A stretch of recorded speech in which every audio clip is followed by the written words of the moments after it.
இப்போது புதிய அறிமுகம் ஆச்சி ஹோட்டல் சாம்பார் 50 கிராம் ரூபாய் 20 மட்டுமே. விருதுநகரில் நாளை நடைபெற இருக்கும் திமுக இளைஞரணி மாநாட்டிற்கு முதலமைச்சர் மு.க.ஸ்டாலினுக்கு அழைப்பு விடுக்கப்பட்டிருக்கிறது.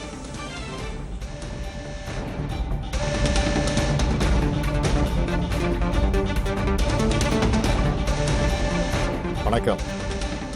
இந்த வீடியோ எதுக்குன்னா, விருதுநகரில் நடக்கிற தென்மண்டல இளைஞரணி நிர்வாகிகள் சந்திப்பு மாநாட்டில் கலந்துக்க இருக்கிற இளைஞர்களுக்காக 1980 நாங்கள் இளைஞர்களாக இருந்தபோது தொடங்கப்பட்ட அணி இளைஞரணி.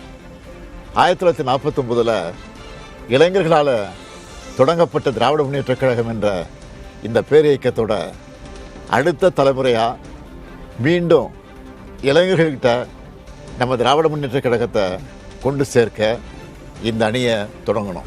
அன்றைக்கு என் கூட களத்தில் நின்று கழகத்தை வளர்த்த இளைஞர்கள் தான் இன்னைக்கு உங்கள் முன்னாடி மாண்புமிகு அமைச்சர்களா, எம்எல்ஏக்களா, எம்பிக்களா, மாவட்ட கழக செயலாளர்களா பல்வேறு பொறுப்புகளில் இருக்கிறாங்க.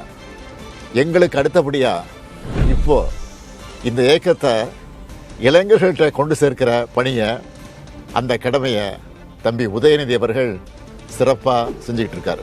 திராவிட முன்னேற்ற கழகத்து மேலே எப்போதும் வன்மத்தோடு இருக்கிற எதிரிகள் என்ன கட்டமைச்சாங்க?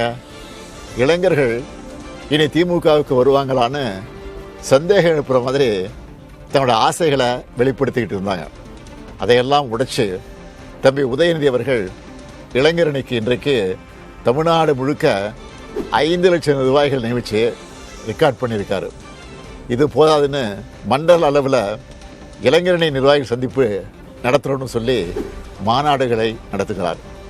ஏற்கனவே திருவண்ணாமலையில் 1.5 லட்சம் நிர்வாகிகளை கூட்டி வடக்கு மண்டல நிர்வாகிகள் சந்திப்பு மாநாட்டை நடத்திட்டார். ரொம்ப பர்ஃபெக்டாக நடந்த அந்த மாநாட்டை பார்த்து எதிர்கட்சியில் இருக்கிற பலருக்கும் தூக்கம் போயிடுச்சு. 5 லட்சம் நிர்வாகிகள் ஒரு கட்சியினுடைய துணை அமைப்பில் நியமித்து வேலை செய்கிறத பார்த்து மற்ற கட்சிகள் எல்லாம் ஃபாலோ பண்ணுற ப்ளூ பிரிண்ட்டை திமுக இளைஞரணி தான் கொடுக்க போகுதுன்னு நினைக்கிறேன். இளைஞரணியின் ஒன்றிய நகர பேரூர் அமைப்பாளர்களாக இருக்கக்கூடிய 12,000க்கு அதிகமான நிர்வாகிகளோட சேர்த்து கிளை, வார்டு, பாகம் அளவிலையும் 5 லட்சம் நிர்வாகிகளை நியமிக்கணும்னு இளைஞரணி செயலாளர் உதயநிதி அவர்கள் மிஷன் மோடில் வேலை செஞ்சுருக்காரு. அதுவும் இதை அவர் செஞ்சு காட்டியிருக்கக்கூடிய ப்ராசஸை மலைப்பை ஏற்படுத்துது. தமிழ்நாடு முழுக்க விருப்ப மனுக்கள் பெற்று அந்த தகவல்களை டிஜிட்டைஸ் பண்ணி அவங்களையெல்லாம் அன்பகத்துக்கே நேரில் அழைச்சி வெரிஃபை பண்ணியிருக்காங்க. 35 வயசுக்கும் குறைவாக இருக்கிறவங்களை போட்டு அந்த பட்டியலை முரசொலியில் முறையாக தொடர்ந்து வெளியிட்டாங்க. 78 கழக மாவட்டங்கள்லையும் சோஷியல் மீடியாவுக்கு என்று தனியாக துணை அமைப்பாளர்களையும் நியமிச்சிருக்கிறாங்க. இதோட தொடர்ச்சியாக தான் மண்டல வாரியாக இந்த நிர்வாகிகள் சந்திப்பு கூட்டம் நடைபெறுது.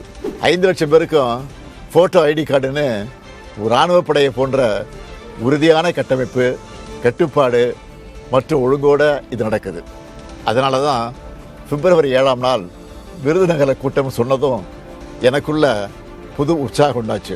இந்த விருதுநகர் மாநாட்டில் எதுக்காக திராவிட முன்னேற்ற கழகம் தொடர்ந்து இயங்கணும், இளைஞர்களான நீங்கள் எப்படி கொள்கையோடு செயல்படணும், எதுக்காக திராவிட முன்னேற்ற கழக ஆட்சி தான் தமிழ்நாட்டில் தொடரணும் என்பது பற்றியெல்லாம் இளைஞர்களான உங்ககிட்ட ஷேர் பண்ணிக்க போகிறேன்.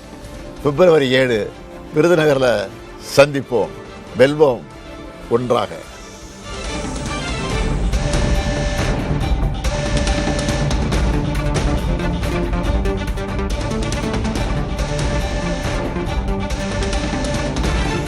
விருதுநகரில் நாளை திமுக இளைஞரணி மாநாடு நடைபெற இருக்கும் நிலையில் திமுகவினருக்கு வீடியோ வெளியிட்டு முதலமைச்சர் மு.க.ஸ்டாலின் அழைப்பு விடுத்திருக்கிறார்.